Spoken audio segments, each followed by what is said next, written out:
Good morning, good evening, good afternoon, whatever time it is when you're watching this. Thanks for watching Sunday School at Coral Ridge Presbyterian Church.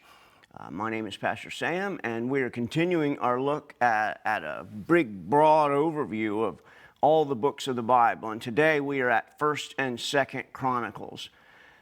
1st and 2nd Chronicles may be some of the most neglected books of the Bible, and there are a variety of reasons for that. One of them is that 1st and 2nd Chronicles basically are supplements to 1st and 2nd Kings. And so you might ask, well, why is it then that we need 1st and 2nd Chronicles? 1st and 2nd Chronicles are telling the story of David and Judah and Israel after the exile. The exile has ended, they're coming back into the land, and they're telling the story of their history now. So why is it that we need a second history? Why do we need another history? Why do we need 1st and 2nd Chronicles? And that's a legitimate question. 1st and 2nd Chronicles are often viewed as sort of a supplementary work to these books, 1st and 2nd Kings. And the 1st and 2nd Chronicles was originally one book, and it received the title, The Things Left Out, in the Septuagint. The Septuagint, of course, is the Greek translation of the Hebrew Bible. The translation was made in about 300 BC, and it's a Greek version of the Hebrew Bible, because many of the people after the exile, they had lost their Hebrew because they had been in exile for so long, and so they couldn't read the text much anymore. In about 586, the Babylonian Empire had besieged Judah's major cities. It had killed a large number of people. The Babylonians had crushed the capital city of Jerusalem, destroyed the temple, a very significant thing, and carried off many of the survivors, most of them being upper class, to Babylonia. And if you read through the Psalms, for example, there are Psalms of lament where they are in Babylon just wanting to go back to their homes. And it's by the rivers of Babylon did we weep because we wanted to go back to our homes. This is the background against which the book of 1st and 2nd Chronicles are written. And Chronicles stands at the heart of this transition.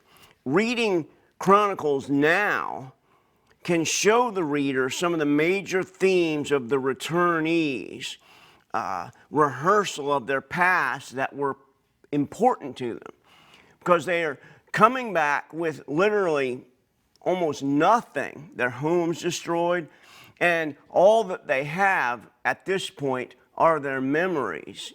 So let's think a little bit about these books, 1st and 2nd Chronicles, which was originally one book. Here you see the Daily Chronicle editorial. This is 1st Chronicles because there's one chronicle being sold.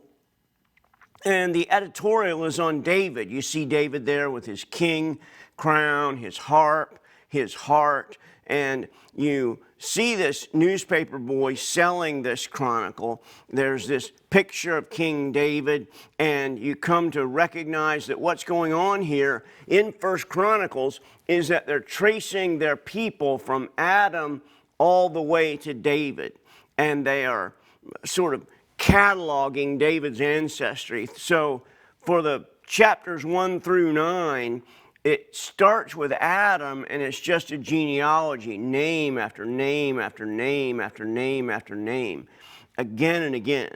And throughout the book, after we get past the genealogies, there's an emphasis on proper worship of the one true God, and how David's life executed and exemplified this one true God whom ought to be worshiped.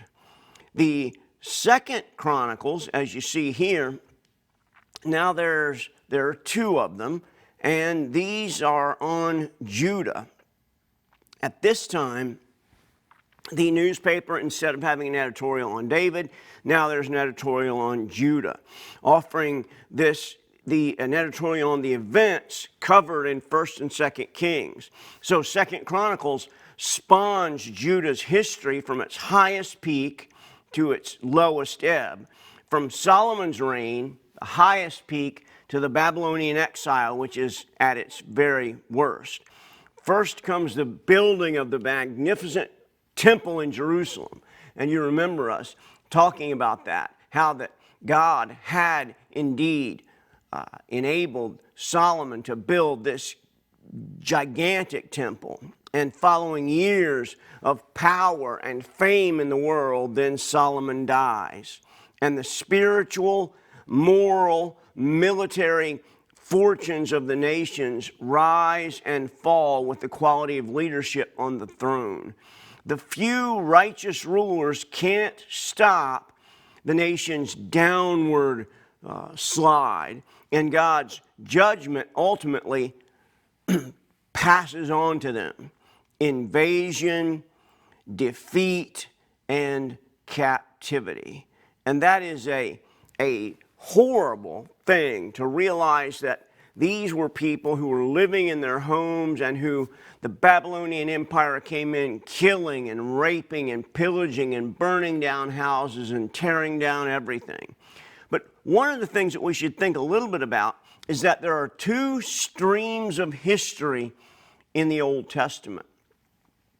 The first is sometimes referred to as the former prophets, and it is Joshua, Judges, 1st and 2nd Samuel, and 1st and 2nd Kings. Those are books that we have already looked at. But then there's a second sort of stream of history, and this is the chronicler's history. And it is 1st and 2nd Chronicles and Ezra and Nehemiah. Those books we'll look at next week. And so in the modern view of history, the way that we moderns look at history, there could only be one history. And we have to then decide which history is true and which history isn't. But we must appreciate the fact that the early ancestors of Adam and David realized that the teller of history can affect the tale itself. And having more than one approach is helpful. Think about, for example, the Synoptic Gospels. There are 3 stories of Jesus, and the 4th one being John. Why do we need 4 people telling about the feeding of the 5,000? It's one miracle that occurs in all 4 of the Gospels. Why do we need 3 stories about the baptism of Jesus? Why do we need that? Well, because each of the writers, each of the evangelists is putting their own theological freight onto these stories. And their stories differ in some sense, one from another, but there's no sense in which they contradict one another. They're simply told from a varying viewpoint. And that's what's going on here. The history doesn't contradict one another. 1st and 2nd Kings doesn't contradict 1st and 2nd Chronicles, but they're being told from a different standpoint. And one of the questions that 1st Chronicles asks is, how did we get here? How did we get to this place in which our houses are burned down, our temple is torn down, our worship of the great God of the universe is not happening anymore? How in the world did we get to this place? And from Adam to King David, 1st Chronicles answers this question. Now, one of the interesting things about 1st Chronicles, which primarily has to deal with David, as we've seen, 1st Chronicles likely assumes that the people reading the book know about 1st and 2nd Kings and 1st and 2nd Samuel. So they know about David's failures. They know about David taking Bathsheba and having Uriah killed on the battle. And so they don't go over that again. They speak mostly about David's good actions. And so there's a sense in which this book is almost a sort of commentary on the history of Israel. It's almost a sort of looking at where Israel is now and how they went from those glory years to the very worst that they could possibly be. First Chronicles can be outlined by just thinking about the genealogy of the 12 tribes. When we get to First Chronicles chapters 1 through 9, most of our speed reading takes place in the Bible because it's just lists of name after name after name after name. Then after reading all these names, finally there's a sense of unity. The nation is brought back together. Remember that with Saul and David, there was one simple land of Israel. The split didn't happen until after Solomon. And there's this dynasty. God makes a covenant with David, and David worships God, and David is a man after God's own heart, and there are victories, and the borders of Israel are expanded.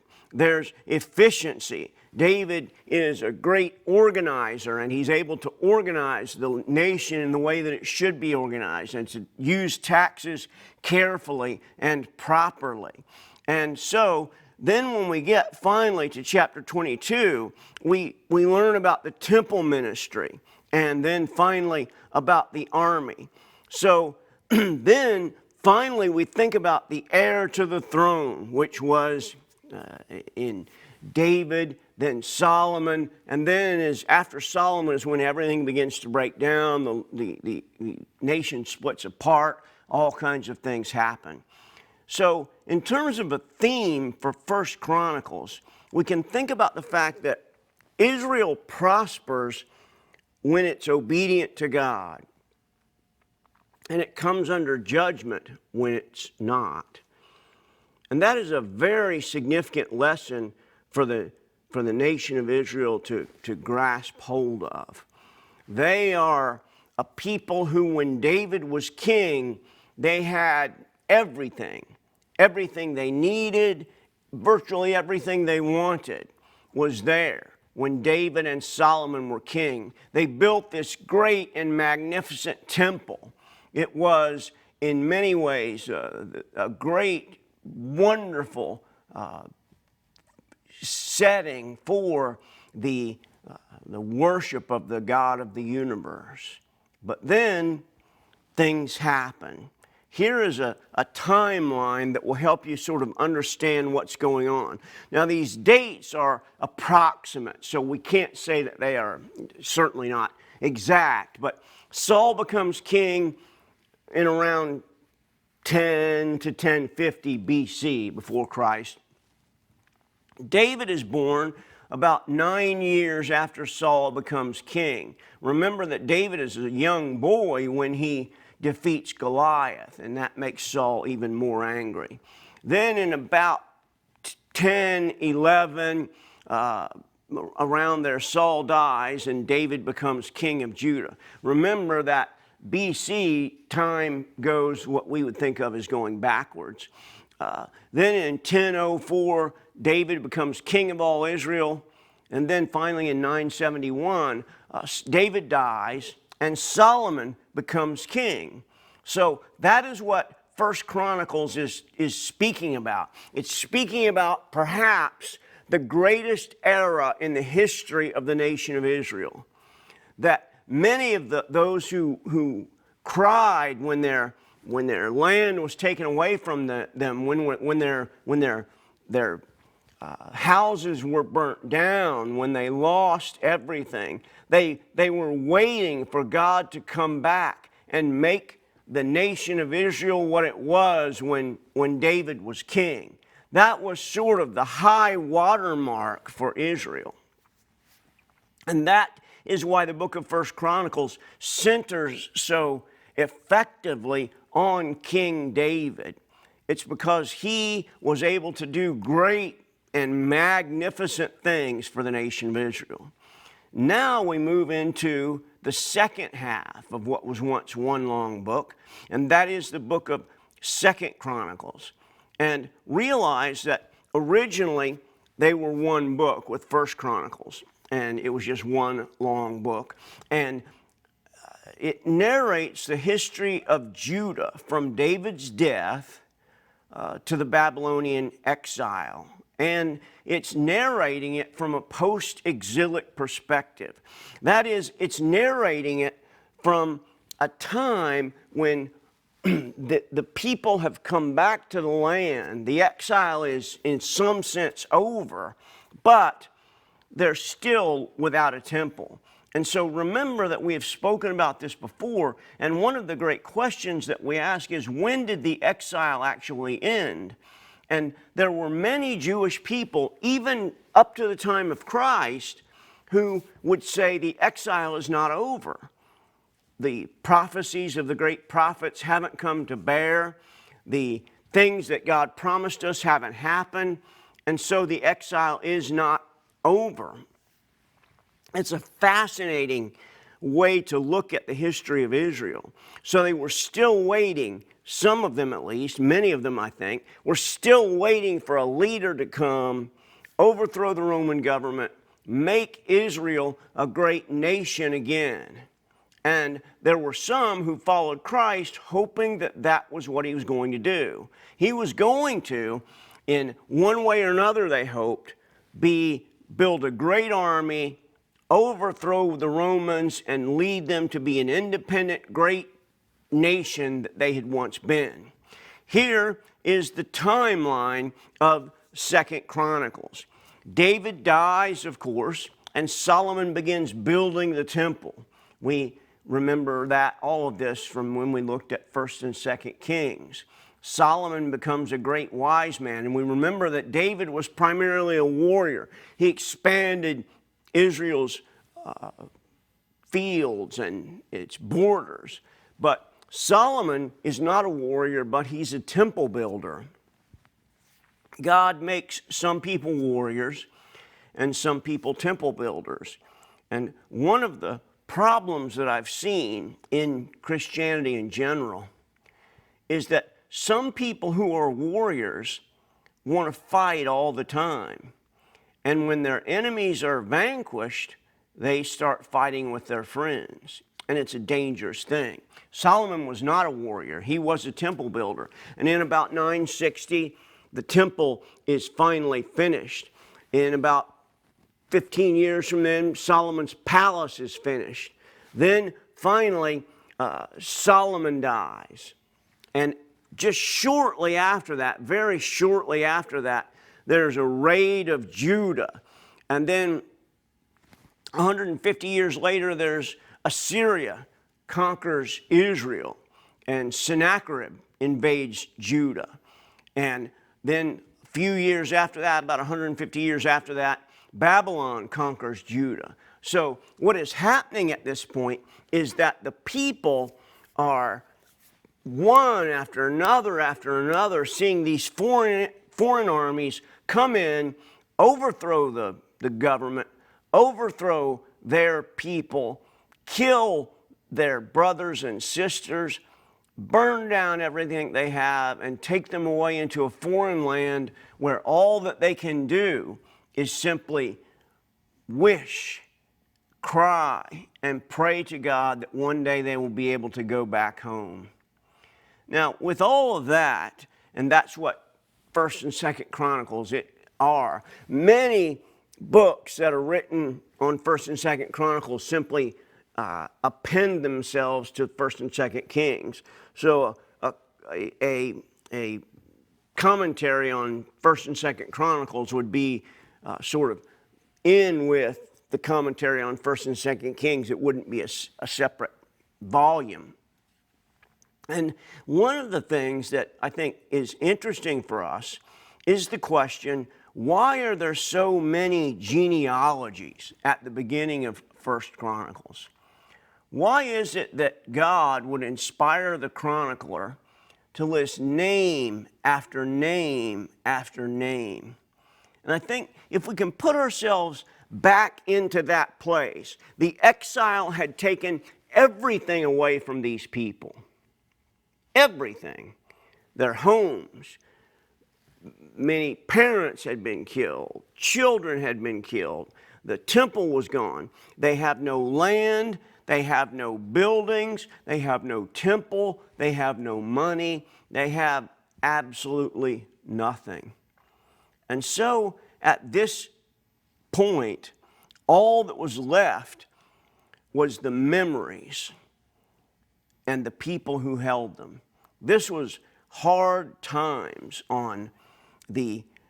for God's people, hard times on the nation of Israel.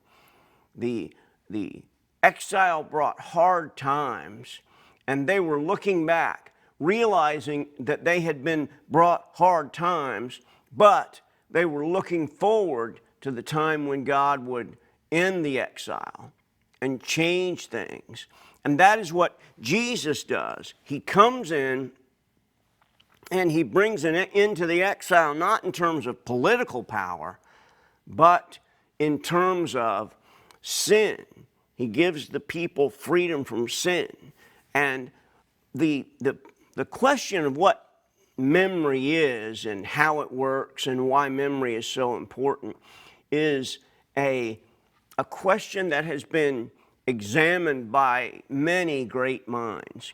You might remember that Augustine's Confessions begins with Augustine. The whole book is a prayer. Begins with Augustine praying to God, thanking God for bringing him to himself. And there are all kinds of interesting things that happen throughout Augustine's. He has been called the first autobiography. The Confessions is the first autobiography.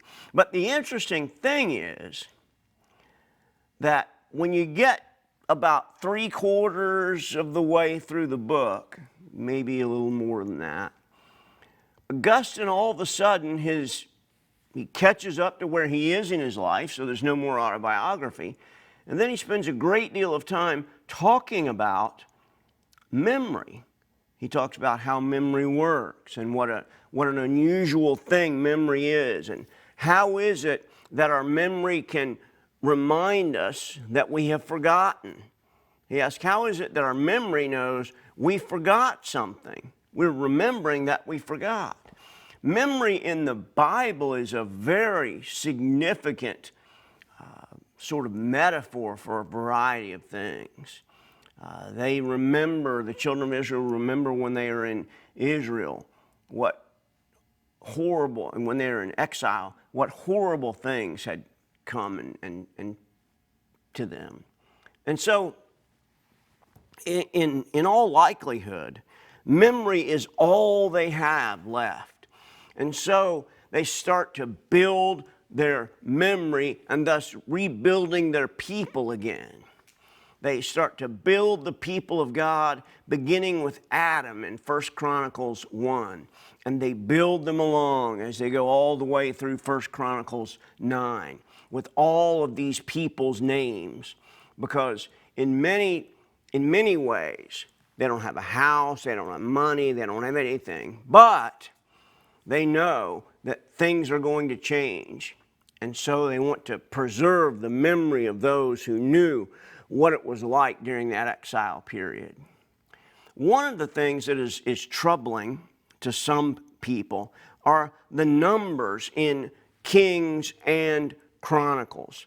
So it appears that there are several places where there are numerical problems if one compares and contrasts Kings and Chronicles. I'll give you one example of that just so you can see it.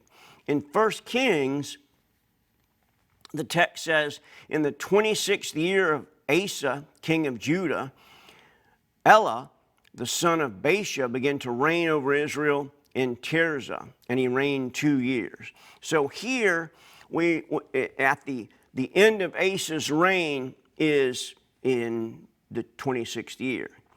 In 2 Chronicles 16, in the 36th year of the reign of Asa, Baasha, king of Israel, went up against Judah and built Ramah, that he might permit no one to go out or come into Asa, the king of Judah. So here there's a problem with the numbers. You can see it. 1 Kings, this happened in the 26th year of his reign. In 2 Kings, it seems to happen in the 36th year of the reign of Asa. And there's difficulty with that. There's no doubt that anytime that you get specific numbers, there can be difficulties. And so that's the kind of difficulty that I mean when I say there are sometimes problems with the numbers in Kings and Chronicles. It's this sort of thing that bothers some people very badly. They find it really, really troubling. If this is the sort of thing that bothers you, there are several answers to the proposed problems. Some have to do with textual issues.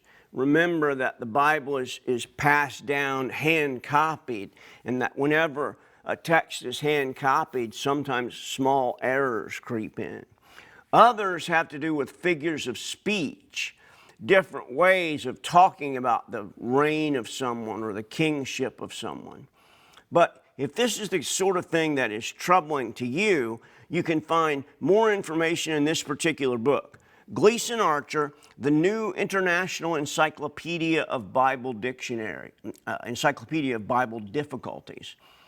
Gleason Archer was a wonderful, wonderful scholar, great Christian man who loved God and His Word dearly, and was one of the greatest scholars that the evangelical world has ever really produced. So in this book, he goes through from Genesis all the way to Revelation and picks out sort of problematic passages that might cause you difficulties or might cause your children difficulties as they are reading through the Bible, and attempts to answer what the problems are in each case, and attempts to show why these are not contradictory. So if you know someone who's having problems like this, or you yourself are troubled by this, I urge you to pick up a copy of Gleason Archer's book. You can find it in ebook or in hardcover on pretty much on Amazon or at a used book place. So what is it that we should take away from our study of 1st and 2nd Chronicles? What is it that we should hold on to and keep with us and make sure that at the end of the day we remember? Here is a passage from 2nd Chronicles chapter 7 and verse 14. It says, "If my people who are called by my name humble themselves and pray and seek my face and turn from their wicked ways, then I will hear from heaven and will forgive their sin and heal their land."